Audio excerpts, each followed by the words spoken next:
오늘 하나님께서 우리에게 주신 성경 말씀은 스가랴 14장 1절에서 11절까지의 말씀입니다. 스가랴 14장 1절에서 11절까지입니다.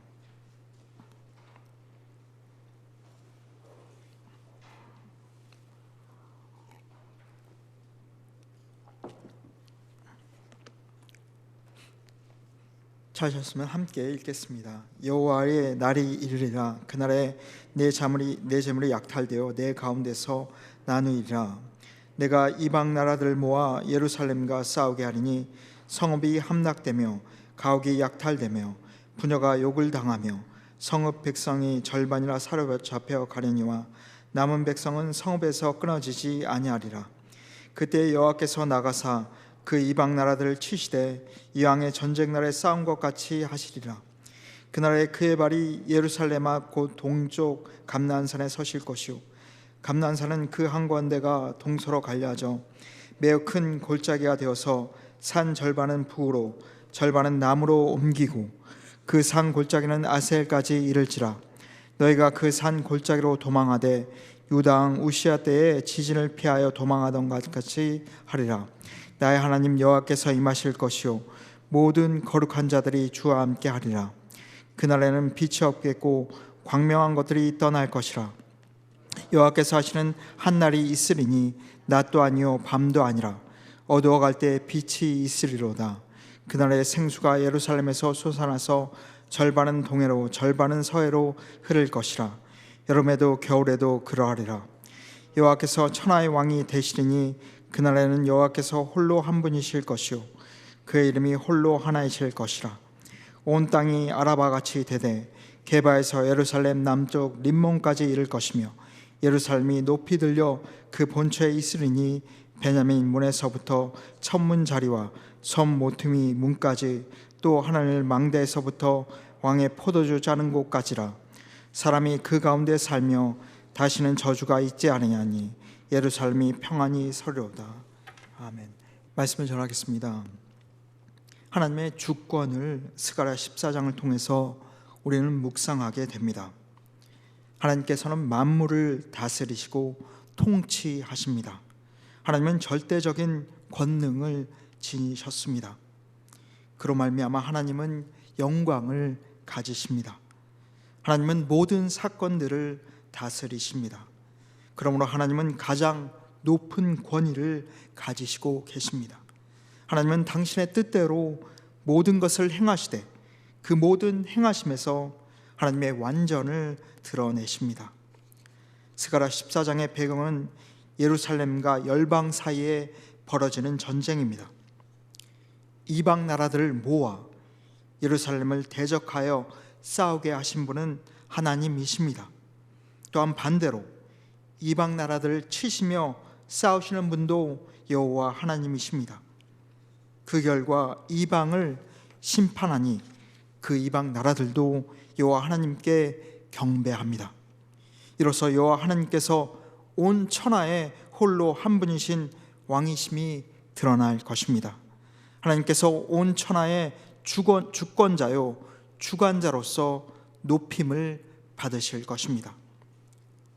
이 14장은 여호와 하나님과 이방 나라들의 싸움, 그로 인한 땅의 지각의 변동, 그리고 예루살렘이 얻게 될 평안과 이방 나라들의 변화를 다룹니다. 그렇다면 말씀을 함께 1절을 읽도록 하겠습니다. 여호와의 날이 이르리라. 그날에 내 재물이 약탈되어 내 가운데에서 나누리라. 여기서 여호와의 날은 하나님이 행하실 날을 말합니다. 이 여호와의 날은 하나님이 열방을 치시는 날이며 이스라엘이 연단과 시험을 통해 하나님의 백성으로 회복되는 날입니다. 이 여호와의 날이 이를 때에 먼저는 열방으로 인해 예루살렘은 공격당하고 노략물이 약탈당하는 어려움을 겪을 것입니다. 다음으로 2절을 함께 읽겠습니다. 내가 이방 나라들을 모아 예루살렘과 싸우게 하리니 성읍이 함락되며 가옥이 약탈되며 부녀가 욕을 당하며 성읍 백성이 절반이나 사로잡혀 가려니와 남은 백성은 성읍에서 끊어지지 아니하리라. 이 2절에서는 예루살렘이 전쟁에서 패배했을 때의 참상이 표현됩니다. 성읍이 함락되고 가옥이 약탈되며 여인들이 욕을 당하고 성읍 백성이 포로로 끌려갑니다. 백성의 절반이 사로잡혀 가는데 이는 상당히 많은 백성이 끌려갔다는 것입니다. 그러나 끌려가지 않고 남은 백성은 성읍에서 끊어지지 않고 살아남을 수 있었습니다. 여기서 내가 이방 나라들 모아 예루살렘과 싸우게 하리니 라는 표현을 볼 때에 여호와 하나님께서 행하신 일임을 설명합니다. 그러므로 이 예루살렘의 멸망은 하나님이 계시지 않다는 증거가 아니라 하나님이 살아계시다는 증거입니다. 그래서 이스라엘은 예루살렘이 멸망한 것이 그들의 죄악으로 인한 하나님의 심판 때문임을 깨달았기 때문에 그들의 신앙이 더욱 풍성해졌습니다. 나라가 번영할 때 신앙이 풍성해진 것이 아니라 나라의 멸망을 죄악의 결과로 해석할 수 있을 때에 그들의 신앙이 풍성해진 것입니다. 그리고 여기서 우리는 예루살렘의 멸망을 끝이 아니라 시작이라는 것을 볼 수 있어야 합니다. 겉으로 보기에는 예루살렘이 망한 것이지만 본질적으로는 그 이스라엘 백성을 향한 하나님의 크고 놀라운 구원이 시작된 것입니다. 이는 열방을 모아 예루살렘과 싸우게 하신 하나님께서 이제 예루살렘을 위해 싸우며 구원하실 것이기 때문입니다. 이처럼 하나님의 백성이 죄로 말미암아 어려움을 겪게 된다 하더라도 그것이 종결점이 아님을 우리는 알아야겠습니다. 하나님께서 벌하시고 하나님께서 징계하신 그의 백성을, 그의 자녀를 하나님은 다시 세우십니다. 여기서 예루살렘의 멸망은 이미 일어난 사건이지만 다가올 궁극적인 대변화의 날을 설명하는 묵시적인 수단으로 사용됩니다. 예루살렘이 망할 때 수많은 참상이 일어났지만 끊어지지 않고 남은 백성이 있었습니다. 이러한 남은 백성을 연단하기 위해 크고도 궁극적인 변화가 일어날 것이며 온 세상에 영향을 줄 그러한 큰 변화가 일어날 것입니다. 다음에서 3절에서 5절까지 말씀을 함께 읽겠습니다. 그때 여호와께서 나가사 그 이방 나라들을 치시되 이왕의 전쟁 날에 싸운 것 같이 하시리라. 그날에 그의 발이 예루살렘 앞 곧 동쪽 감람산에 서실 것이요 감람산은 그 한가운데가 동서로 갈라져 매우 큰 골짜기가 되어서 산 절반은 북으로 절반은 남으로 옮기고 그 산 골짜기는 아셀까지 이를지라. 너희가 그 산 골짜기로 도망하되 유다 왕 우시야 때에 지진을 피하여 도망하던 것 같이 하리라. 나의 하나님 여호와께서 임하실 것이요 모든 거룩한 자들이 주와 함께 하리라. 예루살렘이 고통을 겪을 때 여호와께서 나가셔서 예루살렘을 치려 몰려왔던 나라들과 싸우실 것입니다. 여호와께서 이왕의 전쟁 날에 싸운 것 같이 싸우실 것이라고 말합니다. 이 이왕의 전쟁 날은 바로 출애굽 당시 이스라엘 백성들이 체험했던 승리를 상기시켜주는 그러한 표현입니다. 이처럼 여호와 하나님께서는 당신의 백성을 위해 전쟁하십니다. 출애굽기 14장 13절은 가만히 서서 여호와께서 오늘 너희를 위하여 행하시는 구원을 보라 이렇게 말씀합니다. 그러므로 이스라엘이 승리할 수 있는 단 하나의 근거이자 이유는 여호와께서 그들을 위해 싸우시기 때문입니다. 사무엘상 17장 47절은 말씀합니다. 또 여호와의 구원하심이 칼과 창에 있지 아니함을 이 무리에게 알게 하리라. 전쟁은 여호와께 속한 것인즉 그가 너희를 우리 손에 넘기시라. 다윗이 골리앗과의 전투에서 승리를 확신하며 외친 말입니다.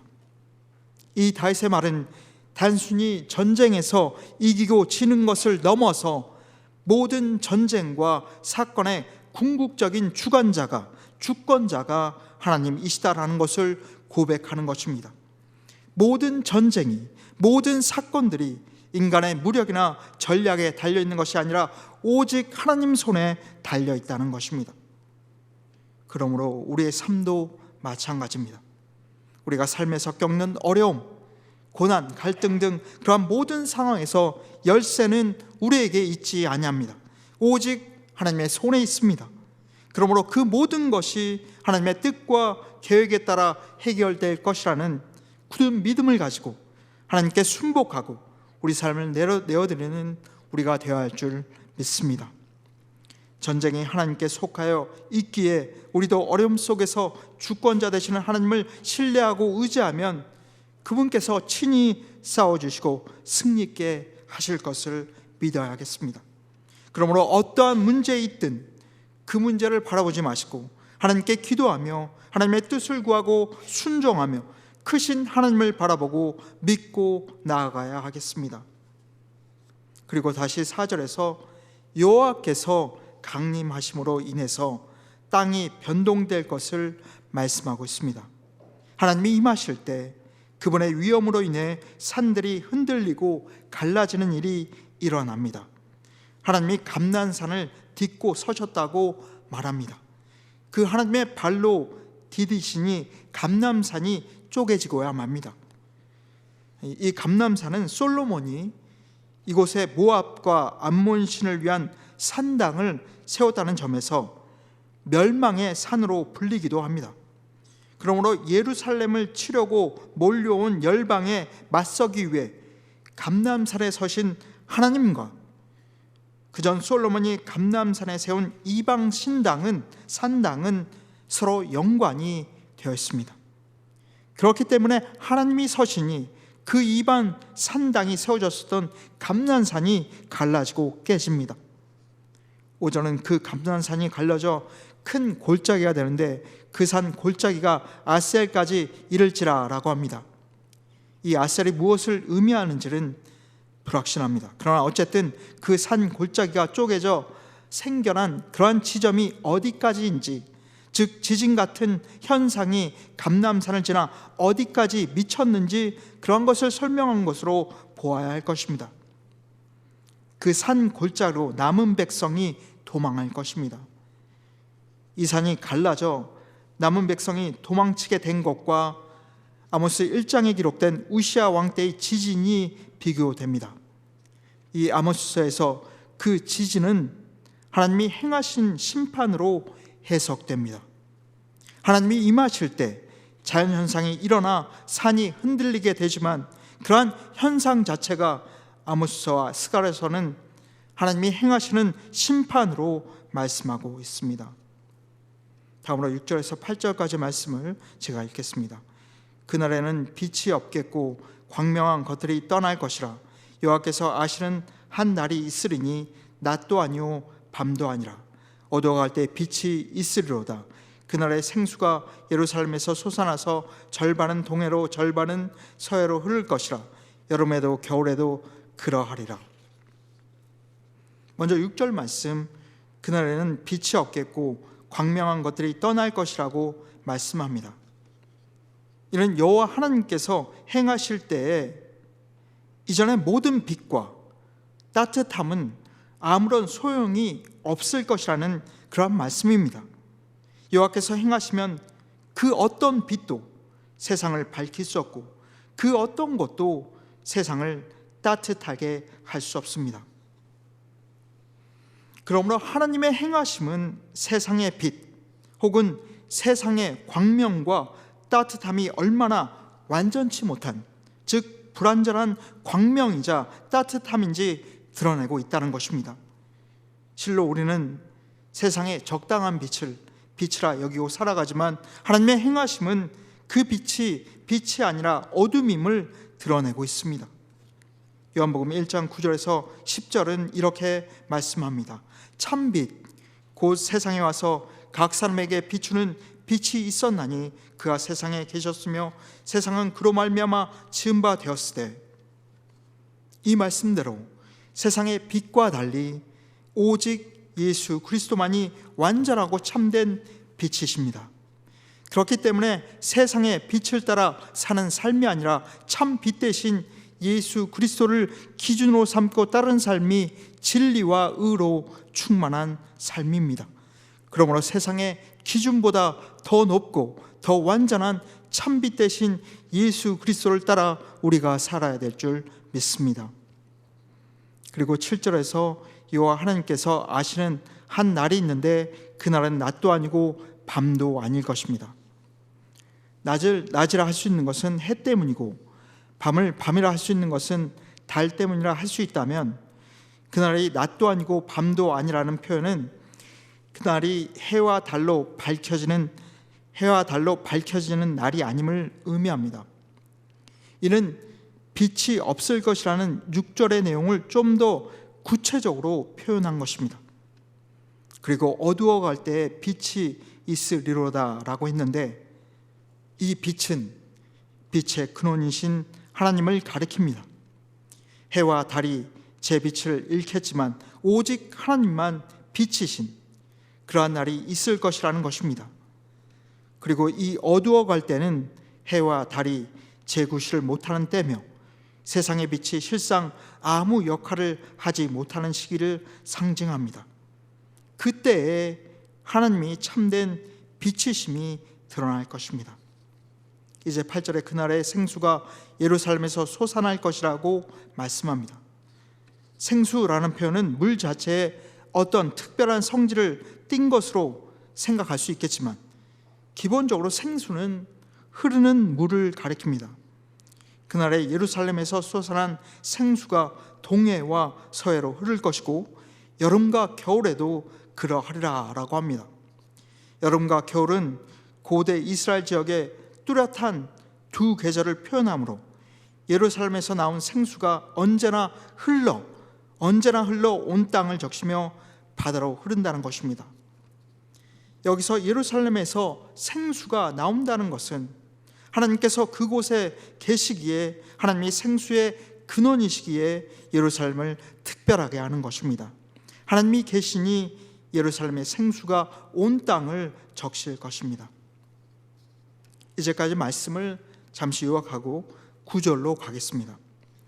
예루살렘이 노략당하지만 여호와께서 감람산에 서서 싸우시니 산이 갈라지고 남은 백성들은 그 사이로 도망치게 될 것입니다. 여호와 하나님께서 참된 빛을 보이시고 여호와 하나님으로 인해 예루살렘에서 생수가 온 땅에 흐르게 될 것입니다. 이 같은 모든 변화가 가지는 그 궁극적인 의미는 9절에서 표현됩니다. 여호와께서 천하의 왕이 되시리니 그날에는 여호와께서 홀로 한 분이실 것이요 그의 이름이 홀로 하나이실 것이라. 말씀대로 여호와 하나님은 온 땅의 왕이십니다. 성경의 첫 장인 창세기 1장이 하나님이 온 땅의 창조주시며 온 땅의 통치자이심을 증거합니다. 그리고 구약 성경은 곳곳에 하나님의 왕되심을 선포합니다. 여호와는 이스라엘의 왕이시며 온 땅의 왕이십니다. 여호와 하나님께서 온 세상을 다스리시니 만민이 그 앞에 무릎을 꿇을 것입니다. 다른 어떤 신과 왕과 세력과 힘과 권세도 하나님의 이름에 견줄 수 없습니다. 오직 여호와 하나님 앞에 모든 이름이 사라지고 무력해집니다. 그러므로 다른 신이나 사람이나 이름에게가 아닌 오직 여호와 하나님과 그 이름의 영광을 돌려야 하겠습니다. 이와 같이 하나님이 천하의 왕이시라는 선포는 여호와 하나님을 믿는 신앙이 단순히 개인의 공고함을 극복하는 신앙을 넘어서는 것임을 말씀하고 있습니다. 개인의 신앙을 넘어 온 세계 위에 이루어지는 역사 전체를 바라보고 이해하는 참다운 안목을 우리로 하여금 갖게 합니다. 오늘 이 9절의 말씀, 여호와께서 천하의 왕이시라는 선포는 페르시아의 황제가 진정한 왕이 아님을 말합니다. 페르시아 황제가 빛이 아니라 여호와 하나님께서 빛이신 것입니다. 이와 같이 하나님께서 온 천하의 왕이시라는 고백과 선포가 페르시아 제국 체제에서 살아가는 이스라엘 백성의 삶의 기준이 되는 원리인 것입니다. 이스라엘 백성은 페르시아 제국의 사람으로 살아가겠지만 바로 그들은 하나님 나라 백성인 것입니다. 그러므로 이 스가랴 14장 9절은 세상의 가치관이나 권력에 굴하지 않고 오직 하나님만을 왕으로 섬기며 하나님의 뜻을 따르는 삶을 살아야 할 것을 말씀하고 있습니다. 이로써 우리는 하나님 나라 백성으로서의 정체성을 삶 속에서 실천할 수 있는 것입니다. 다음으로 10절에서 11절입니다. 온 땅이 아라바같이 되되 게바에서 예루살렘 남쪽 림몬까지 이를 것이며 예루살렘이 높이 들려 그 본초에 있으리니 베냐민 문에서부터 천문자리와 섬 모투미 문까지 또 하늘 망대에서부터 왕의 포도주 짜는 곳까지라. 사람이 그 가운데 살며 다시는 저주가 있지 않으니 예루살렘이 평안히 서리로다. 온 땅은 아라바와 같이 되고 예루살렘은 높이 들려 그 본처에 있게 될 것이라고 했습니다. 여기서 아라바는 사에서 홍해에 이르는 광야 지대를 가리킵니다. 그리고 이 아라바 광야는 사해보다도 낮습니다. 그러므로 온 땅이 아라바와 같이 된다는 것은 온 땅이 지극히 낮아지게 될 것을 의미합니다. 반면에 예루살렘은 높이 들려 그 본처에 있으리니 베냐민 문에서부터 천문자리와 성무퉁이 문까지 또 하늘 망대에서부터 왕의 포도주 짜는 곳까지라고 말씀하고 있습니다. 이는 온 땅이 낮아지는 반면 예루살렘은 높아짐으로 예루살렘이 지극히 영광스럽게 될 것임을 말해주고 있습니다. 그리고 11절에서와 같이 사람이 그 가운데 살며 다시는 예루살렘에는 저주, 즉 멸망이 없고 평안이 있을 것이라고 선포합니다. 이제까지 이 스가랴 14장 1절에서 11절 말씀은 특별히 종말론적으로 해석될 수 있는데 마지막 날에 천지가 격변하며 여호와 하나님께서 유일한 왕으로서 나타나실 것이고 예루살렘은 영광과 평안을 예언하고 있습니다. 즉 새하늘과 새 땅이 도래하며 그 가운데 새 예루살렘이 건설되어 환난에서 살아남은 하나님의 백성들이 그곳에서 영원히 하나님을 유일한 왕으로 섬기며 영원한 영광과 평안을 누리게 될 것을 예언하는 것입니다. 이와 같이 우리는 말씀을 통해서 우리 성도는 하나님이 살아계시기에 결국 삶에서 승리할 것을 믿게 됩니다. 현실을 살아내기가 결코 녹록지 않고 들려오는 소식들이 암울하게 다가올 때가 적지 않지만 우리의 현실도 결국 하나님께서 통치하시고 하나님 손안에 있기에 그의 백성이자 자녀된 우리는 그분의 통치 속에서 평안을 누릴 수 있습니다. 우리를 죽기까지 사랑하셔서 우리를 위해 모든 것을 내어주신 주님께서 천하의 왕으로서 만물과 만사를 통치하신다라는 이 믿음을 가지시고 현실을 담담히 살아내시는 여러분과 제가 되기를 축복합니다.